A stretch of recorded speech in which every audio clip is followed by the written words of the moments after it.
Nyt me aloitetaan tää Omnialla kokkailu ja tänään leivotaan tiikerikakkua.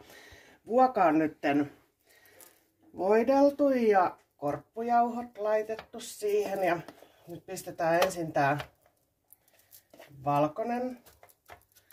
Katsotaan miten tää tänne riittää, kun on ennen tehnyt erilaisessa vuossa.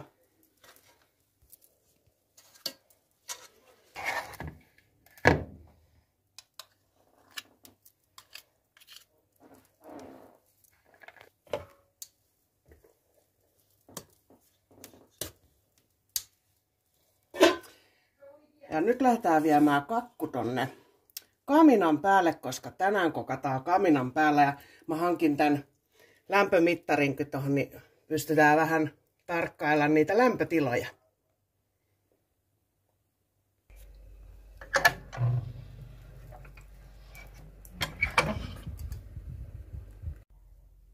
No niin, katsotaas.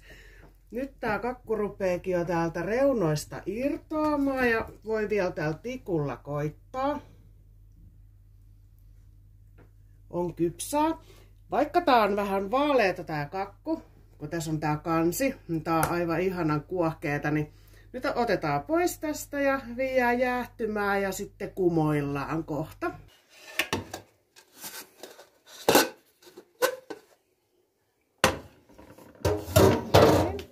Leikataan sitten palaset tästä. Niin.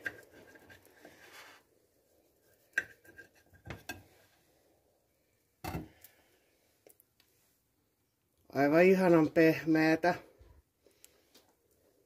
Kyllä me nyt onnistuttiin.